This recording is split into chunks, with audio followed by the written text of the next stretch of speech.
bienvenidos a la nueva teleclase. Soy la doctora María Dafne Burgoa Luna, con el tema de los trámites en la vía voluntaria notarial. Esta vez nos toca revisar los trámites en la vía voluntaria notarial en materia civil. Los mismos, que son 4, los vamos a señalar para comenzar nuestro tema. El primero es el de la retención o recuperación de la posesión de inmuebles. El segundo trámite que veremos en materia civil es el de deslinde y amojonamiento en predios urbanos. El tercer trámite será el de divisiones y particiones inmobiliarias y el último de aclaración de límites y medianerías. ¿Qué condiciones están establecidas en el reglamento de la Ley del Notariado? El Decreto Supremo 2189, a partir de su artículo 104 y siguientes, establece que para el inicio de trámites, estos trámites en la vía voluntaria notarial en materia civil requieren de el apersonamiento o la presentación de la petición escrita de los interesados.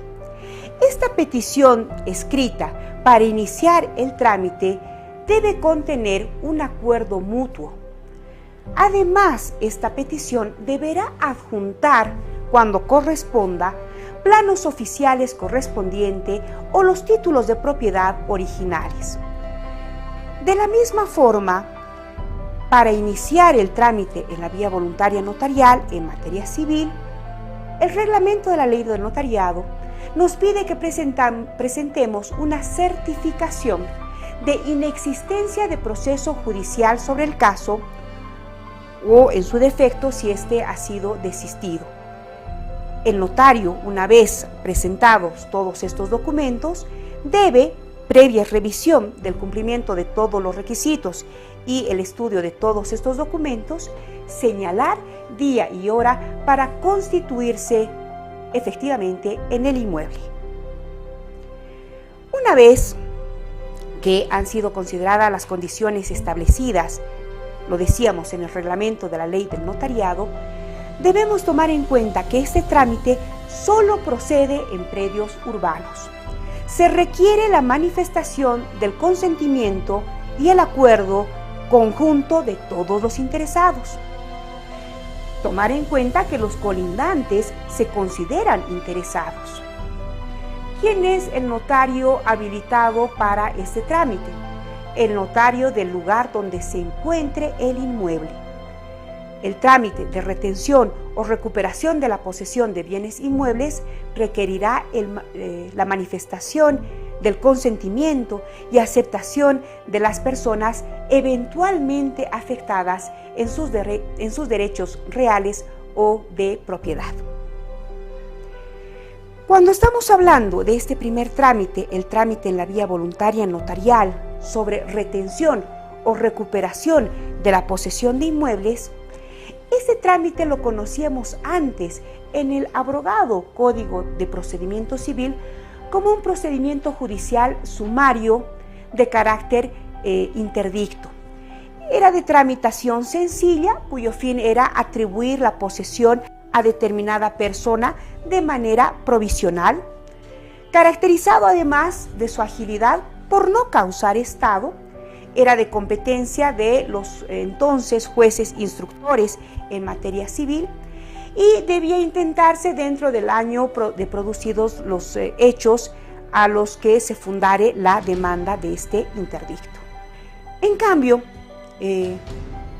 tomando siempre en referencia lo que tomaba en cuenta el anterior Código de Procedimiento Civil, para la acción de recuperación de la posesión, era necesario que quien lo invoque sea poseedor del inmueble o del derecho real, que haya transcurrido un año desde que fue despojado. El viejo Código de Procedimiento Civil también nos señalaba que podría demandar la recuperación de su posesión contra el despojante o sus herederos universales o contra los adquirentes a título particular de quienes los que conocían de este despojo. Para la acción de retención o recuperación de la posesión era necesario, seguimos en la lógica del viejo Código de Procedimiento Civil, que quienes lo invoquen sean poseedores del inmueble o del derecho real. En este caso hay una gran diferencia porque la ley del notariado para el trámite en la vía voluntaria estipula que en caso de inmueble no es necesario señalar si se tratan de derechos reales sobre otro tipo de inmuebles. También nos pedía para la acción de retención o conservación de la posesión que su posesión haya durado cuando menos un año de manera pacífica. Obviamente no procede la acción si lo poseyera de manera violenta o clandestina. La petición radica en que el poseedor solicite que se la mantenga en ella, que haya sido perturbado en su posesión y, reitero, dentro del año siguiente en que ha sido perturbado. ¿En qué consiste ahora el trámite en la vía voluntaria notarial de retención o recuperación de la posesión de bienes inmuebles? Previsto a partir del artículo 108 del reglamento de la ley del notariado, el decreto 2189. Fundamental requisito, estamos hablando de trámites voluntarios, por tanto es necesaria la manifestación del consentimiento y la aceptación de todas las personas eventualmente afectadas en sus derechos reales de propiedad. Solo si coinciden plenamente con el petitorio, entonces se autoriza la escritura pública que el notario deberá faccionar. De lo contrario, si existe solamente una persona que no esté de acuerdo, entonces se tendrá por finalizado el trámite. Ya no se realiza la escritura pública. Este trámite de retención o recuperación de la posesión de bienes inmuebles tiene además otro requisito muy importante. Además de la manifestación de las voluntades y consentimientos de todos los interesados, deberá notificarse al gobierno autónomo municipal en el que se encuentra el inmueble. El notario, una vez que ha señalado día y hora para constituirse en el inmueble, deberá requerir y exigir para la continuidad de esta audiencia notarial la presencia obligatoria de todos los interesados quienes han sido previamente notificados, incluyendo el representante del gobierno autónomo municipal donde se encuentre el inmueble. Realiza el trámite el notario de fe pública del lugar en donde se encuentre el inmueble. Además, a esta solicitud y en la misma audiencia que se señale en el inmueble, se adjuntarán fotocopias legalizadas de planos oficiales, testimonios, títulos de propiedad, cuando corresponda, y obviamente cuando se trate del propietario del inmueble. ¿Qué sucede si no puede darse la manifestación y el consentimiento de todos los interesados y no podemos realizar ese trámite en la sede notarial, en la vía voluntaria notarial? En ese caso, el Código Procesal Civil prevé la posibilidad de realizar un proceso voluntario de retención o recuperación de la posesión de inmuebles, lo que habíamos visto en el anterior contenido. Si no podemos realizar el trámite en la vía voluntaria notarial, recién se abre la vía judicial. Y en este caso, en el caso de la retención o recuperación de la posesión del inmueble, el trámite también está previsto dentro del nuevo Código Procesal Civil. El proceso extraordinario se sustancia en una sola audiencia, en la que se concentra todo el trámite y el pronunciamiento de la sentencia sobre el fondo de la pretensión jurídica sustentada en la demanda se realiza en una sola audiencia, así como sobre la defensa o las mismas excepciones que pueda oponer la contraparte. Siguiendo el trámite ya judicial voluntario de retención o recuperación de la posesión de inmuebles, este se tramita por la vía de proceso extraordinario.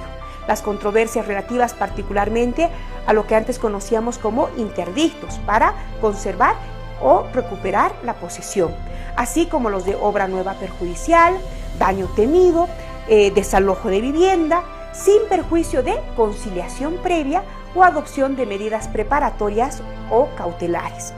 Obviamente, tratándose de un proceso extraordinario, no será admisible la demanda reconvencional. ¿Cuál es el procedimiento para este trámite previsto en el actual Código Procesal Civil, lo que antes conocíamos como interdicto de recuperación de la posesión de inmuebles? Reiteramos, se trata de un proceso extraordinario, se regirá por lo establecido en los procesos ordinarios, en lo pertinente, con las siguientes modificaciones. Se convoca una sola audiencia para promover de oficio la conciliación. Siempre vamos primero por la conciliación y si esta no se da, entonces recién al juicio de manera ordinaria. Esta conciliación es la denominada conciliación intraprocesal. Se fijan los puntos de debate, se diligencian los medios de prueba y, sin necesidad de mayores alegatos, la autoridad judicial dictará sentencia. Contestada la demanda, se dispondrá la recepción de la prueba que ha sido solicitada por las partes, no pudiendo diligenciarse en la audiencia, de manera que en oportunidad esta prueba debe hallarse incorporada. Una vez dictada la sentencia, la autoridad judicial se pronuncia sobre todas las excepciones sobre la defensa, empero, si entre ellas se encontrara una excepción de incompetencia que fuera objeto de resolución que lo acoja, entonces ya no podrá pronunciarse sobre las otras excepciones y defensas planteadas. En segunda instancia, una vez dictada la sentencia, solo se admite como prueba lo que se entienda por necesaria para mejor proveer la documental sobre hechos sobrevinientes a la demanda bajo juramento de reciente obtención, ¿no? Lo que llamamos prueba de reciente obtención. En segunda instancia, el tribunal calificará la procedencia o improcedencia de la prueba emitida en este diligenciamiento necesario para mejor proveer, incluyendo las ofrecidas como pruebas de reciente obtención. Estas sentencias se ejecutan de acuerdo a las regulaciones contenidas en el artículo 397 y siguientes del Código Procesal Civil. Contra estas resoluciones, contra esta sentencia dictada en proceso extraordinario, corresponde el recurso de apelación previsto en los artículos 256 y siguientes de la norma procesal civil. No es admisible el recurso de casación. Obviamente se abre la vía voluntaria si las sentencias que afectan sustancialmente derechos controvertidos entre las partes permitan que éstas puedan, después del proceso voluntario, acudir a un proceso ordinario para la defensa de su derecho material. Estos procesos extraordinarios no son acumulables a los procesos ordinarios que se inician. ¿Qué nos dice el Código Civil respecto a la retención o recuperación de la posesión de inmuebles? El artículo 113 nos habla de la acción de deslinde y amojonamiento, que también va a ser un trámite en la vía voluntaria notarial a partir de ahora. El artículo 113 del Código Civil, respecto al deslinde y amojonamiento, señala: el dueño de un fundo puede obligar a su vecino en cualquier tiempo al deslinde y amojonamiento.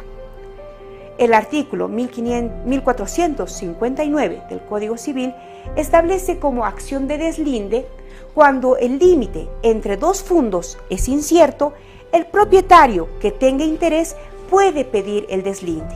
De esta manera se admite toda clase de prueba y a falta de ellas el juez se atiene a los límites señalados por el catastro. Esto nos da la pauta de que los trámites en la vía voluntaria de deslinde y amojonamiento podrán servir para un juicio posterior de acuerdo a lo que establece el Código Civil. Y nos hace referencia a un tema estrictamente técnico como es el catastro municipal.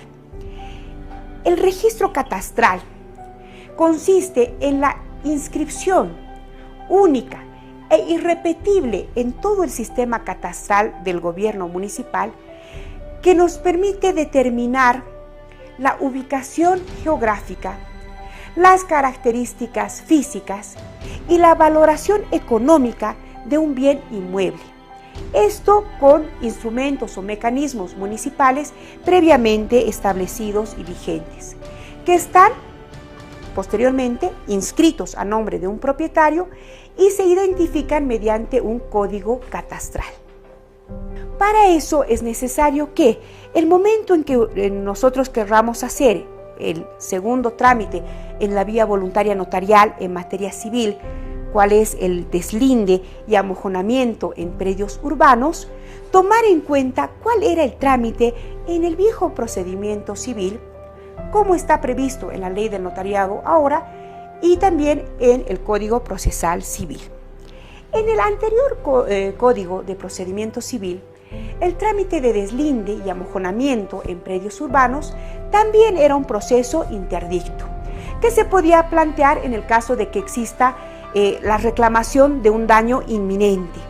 El interdicto se podía utilizar como protección, en realidad, contra cualquier agresión o perturbación que una persona crea que sufría sobre la pacífica posesión de su inmueble.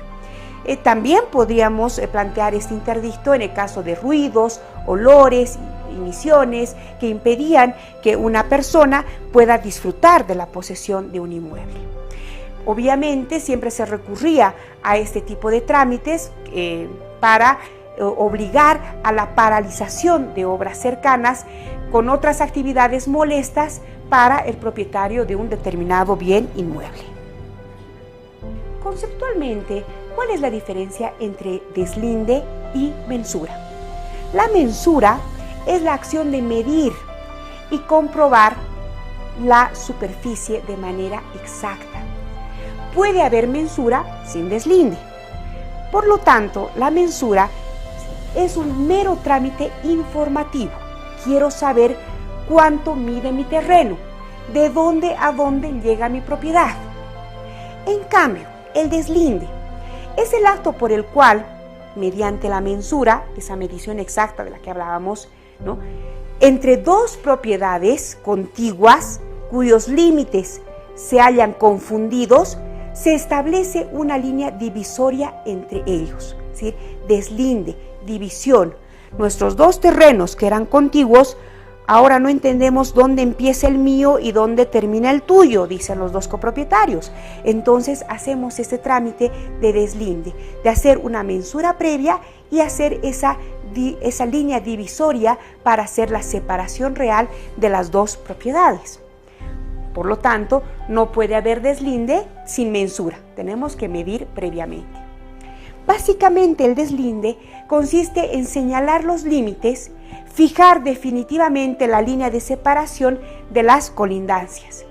De acuerdo al artículo 1459 del Código Civil, cuando el límite entre dos fundos es incierto, el propietario que tenga interés puede pedir el deslinde. Entonces, el trámite en la vía voluntaria notarial de deslinde y mensura de un predio urbano significa que entre los dos vecinos contiguos nos hemos puesto de acuerdo, hemos hecho el relevamiento técnico de la mensura, de la medida, y hemos decidido que vamos a respetar cuál es el deslinde, cuál es el límite.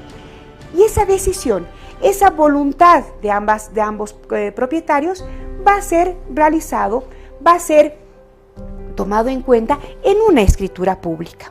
De ahí la necesidad de realizar este trámite en la vía voluntaria notarial. ¿Cuándo procede este trámite de mensura y deslinde? Procede en los siguientes casos: solo si se trata de predios urbanos edificados. Y, siempre lo hemos dicho en los trámites en la vía voluntaria, si existe acuerdo pleno y voluntario de las partes. De todo lo anotado, tenemos que el trámite de mensura y deslinde en la vía voluntaria notarial, con mucha frecuencia se desconoce que ese trámite, siempre en primera instancia, básicamente es un trámite administrativo ante los gobiernos autónomos municipales por su naturaleza estrictamente técnica. Tendrá que ser el catastro municipal quien nos dé los datos de medidas y además la definición para poder dividir ambos predios contiguos. ¿Cuándo procede este trámite de mensura y deslinde en la vía voluntaria jurisdiccional, ya no notarial, sino cuando esto se convierte en un juicio? De acuerdo al Código Procesal Civil, en su artículo 485, el procedimiento señalado es el siguiente. Cuando el propietario considere pertinente aclarar en todo o en parte los linderos de su propiedad urbana no edificada, acompañando los títulos que acrediten su derecho, solicitará a la autoridad municipal del lugar donde se encuentra el bien proceda a establecer los linderos de su propiedad en relación con el fondo vecino y, en su caso, a restablecer los mojones. ¿Qué significa esto?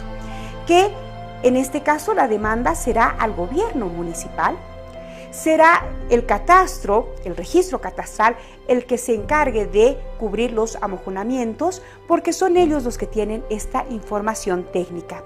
Y otro elemento, aquí podemos hablar en este juicio voluntario de predios urbanos no edificados. En cambio, para la procedencia del trámite en la vía voluntaria notarial, estos predios tendrán que ser sí con edificaciones. El proceso de mensura y deslinde de propiedad urbana no edificada como un trámite voluntario previsto en el Código Procesal Civil tiene un procedimiento señalado, lo decíamos en el artículo 485, ya que solo si existe oposición, el interesado acudirá a la autoridad judicial competente en la forma y plazos establecidos por la misma norma procesal. Así, el juez declara la contención y otorga un plazo de 30 días. El tercer trámite en materia civil de los trámites en la vía notarial es el trámite de división y partición inmobiliaria. ¿Cuándo se da su procedencia? Estamos hablando de una copropiedad común u ordinaria. El Código Civil, en su artículo 158, estipula el régimen de la copropiedad, señalando que cuando la propiedad corresponde en común a varias personas, estamos hablando de un régimen de propiedad de copropiedad. Se aplican las reglas de esta sección previstas en el Código Civil, a menos que se disponga otra cosa por ley o en el título constitutivo de la misma propiedad. La división y partición inmobiliaria establece en esta disposición a la que hacíamos referencia del Código Civil que se deben tomar en cuenta tres requisitos fundamentales de la copropiedad, su régimen. Estos son la pluralidad de personas, la unidad de la cosa o derecho y, como consecuencia de las dos anteriores, esa relación jurídica de propiedad entre varias personas sobre un objeto, caracterizado por lo proindiviso, la proindivisión, integridad y solidaridad del derecho. En este caso, las características de la propiedad en común son que ninguno de los propietarios puede detentar ser el único dueño o poseedor de toda la cosa. Es decir, quien comparte estos derechos con otros, al igual que el derecho de los poseedores, ¿no?, tiene que ser denominado como copropietario. Por lo tanto, no puede disponer del bien en su totalidad, necesariamente requiere de la participación, voluntad y decisión de los otros copropietarios. Y finalmente tenemos el cuarto trámite en la vía voluntaria notarial en materia civil, el cual es denominado aclaración de límites y medianería. Límites y medianería. La medianería es una pared, es una forma especial de indivisión. No entramos al régimen de copropiedad plenamente, pero está en el régimen de lo proindiviso. Tratándose de un tipo de pared de comunidad indivisible, la comunidad jurídica de este muro medianero no puede entenderse en el sentido de que pertenezca por mitad a cada lado de los propietarios. Entonces, esta concepción jurídica nos permite que tengamos que realizar esta aclaración de la medianería, a quién pertenece este muro medianero. En cambio, los muros linderos, a diferencia de los medianeros, son aquellos que están construidos con intervención de la mano y obra del hombre desde el límite separativo de las propiedades. Para eso, el artículo 173 del Código Civil establece la presunción de medianería del muro divisorio y nos señala que el muro que separa edificios se presume medianero en toda su altura o hasta la parte en que uno de los edificios comience a ser más elevado. E igualmente el que divide patios, jardines, huertos, recintos de campo, etc. De esta forma, hemos visto los 4 trámites en la vía voluntaria notarial en materia civil. Quedo muy agradecida por su atención.